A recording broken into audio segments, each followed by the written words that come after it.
Still continuing on with the Sermon on the Mount, the Sermon on the Plain. Matthew 5:38 begins with, "You have heard that it has been said, an eye for an eye, a tooth for a tooth. But I say to you, resist not evil.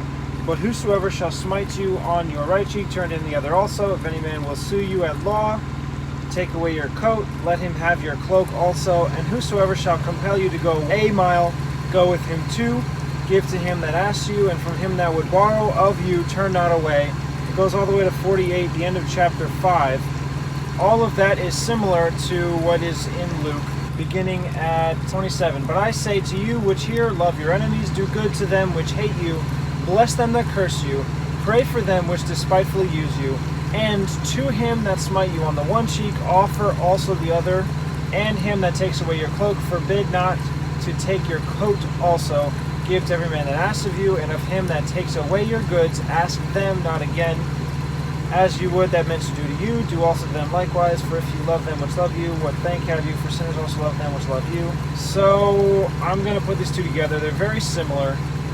Beginning at verse 38, "You've heard that it has been said, an eye for an eye." And Luke actually starts with, "Love your enemies, do good to them which hate you, bless them that curse you." But I want to begin with verse 38. "You've heard that it has been said, an eye for an eye." Because the verse after that, "But I say to you, resist not evil. Whosoever shall smite you on the right cheek, turn to him the other also." And that turn the other cheek is in Luke 29, is where it says, "And to him that smite you on the one cheek." So that's pretty much the same as 39 in Matthew 5. The next verses are the same in both. They're both talking about if they want your coat, let him have your cloak also. Luke says it a bit differently. "Him that would take away your cloak, forbid not your coat."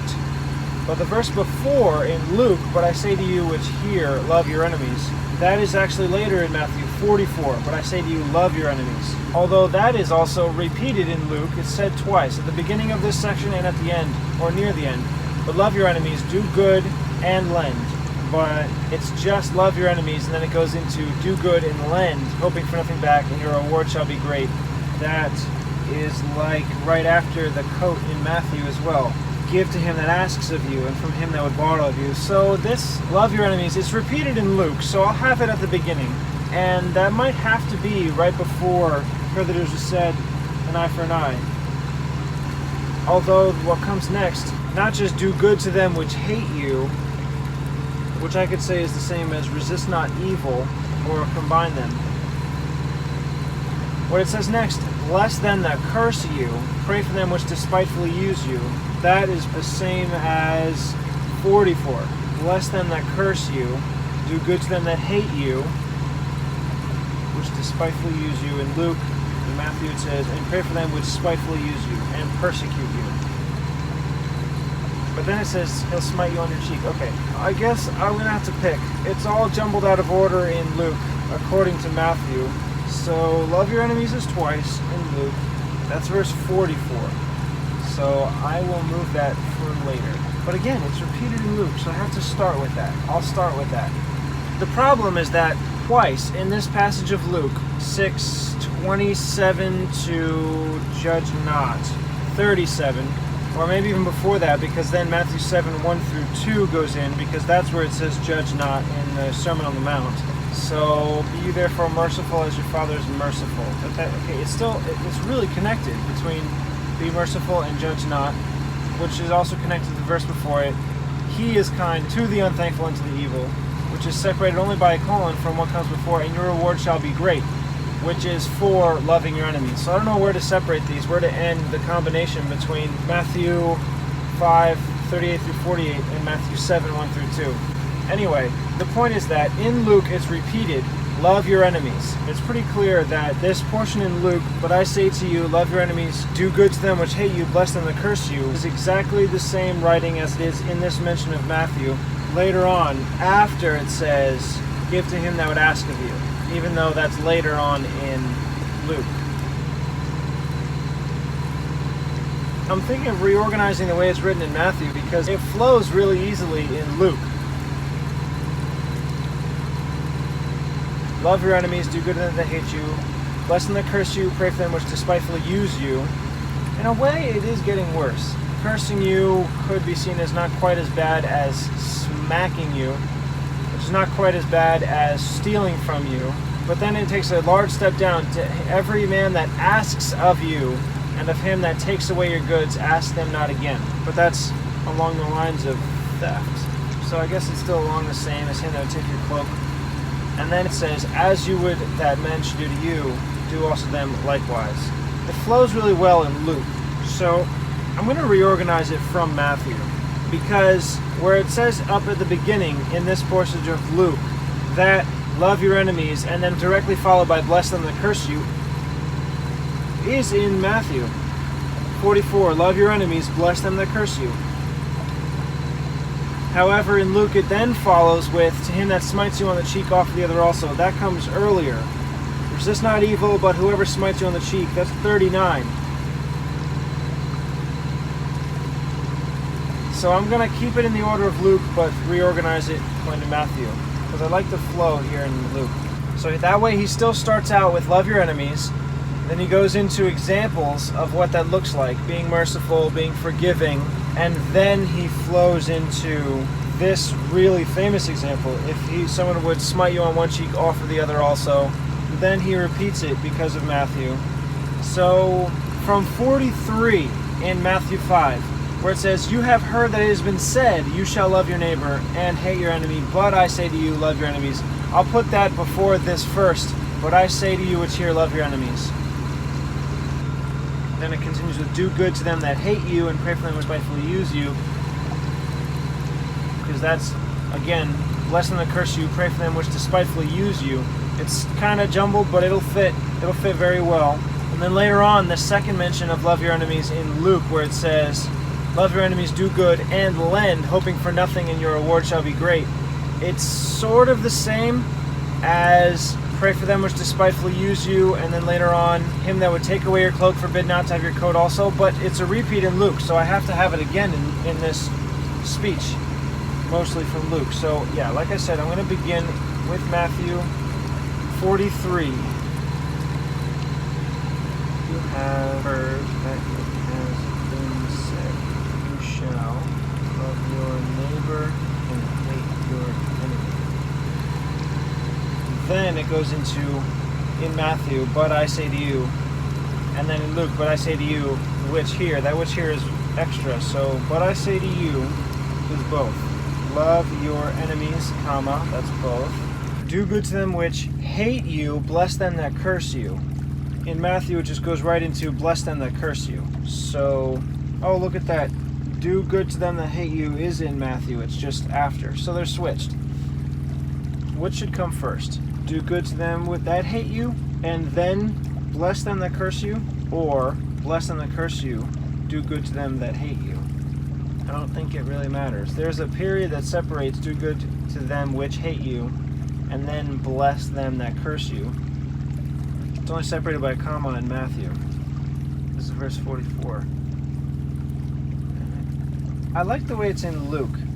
Love your enemies, and then immediately after, the example is do good to them which hate you. So love is an action, as explained here.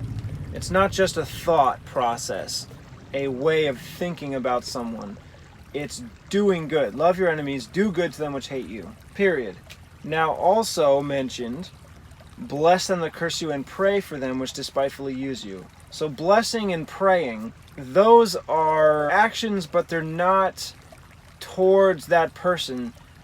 The blessing is towards that person, but they're more to God. You're praying to God for that person.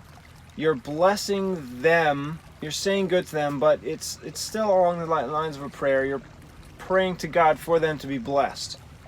So love your enemies, do good to them which hate you, and then bless them that curse you, pray for them which despitefully use you. Yeah, so I'm going to keep it as it's written in Luke, and I'll say it's reorganized according to Matthew. Love your enemies is both. Bless them that curse you.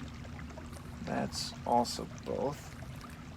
Do good to them that hate you. Do good to them which hate you. That or which. Love your enemies. Do good to them which hate you. Bless them that curse you. Pray for them which despitefully use you. Pray for them which... Okay, both of them say pray for them which despitefully use you. Both of them say, bless them that curse you. The only difference is in the doing good. Do good to them that hate you from Matthew, or which hate you in Luke. I personally think that the word that fits better, but because I don't have the option with pray for them which despitefully use you, I would want there to be a pattern with having that word used earlier so that it doesn't sound so out of place. Because if it was, do good to them that hate you, bless them that curse you, pray for them which despitefully use you, that would sound more out of place than if there was a which used earlier. So I'll keep it according to Luke. Do good to them which hate you, but do good to them is orange. I'll have to mention the addressing that from Matthew, it's a little out of order.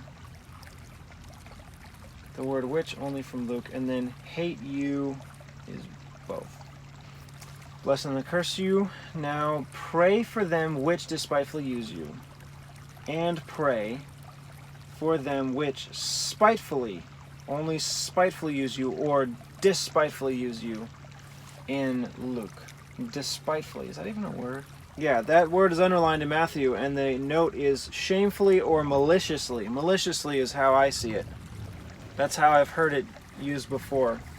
He's doing something out of spite. He's doing something to harm, which is malicious. I've never heard in any other context someone doing something out of despite. Despitefully. Despiteful. Characterized by intensive ill will or spite.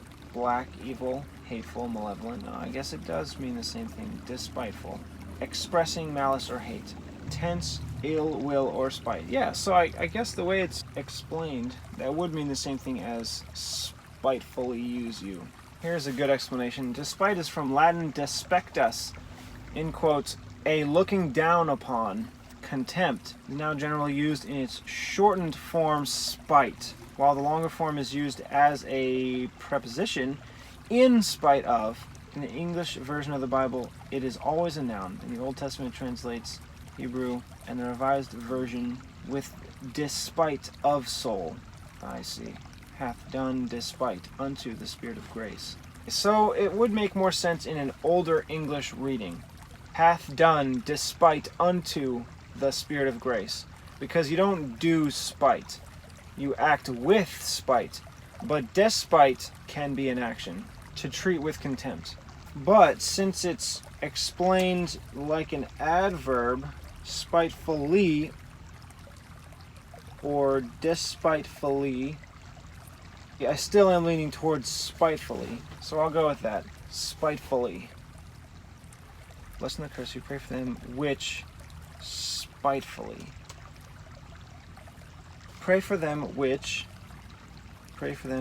spitefully, and pray for them which. So yeah, all of these words, and pray for them which, is also orange. If they use you, is also orange.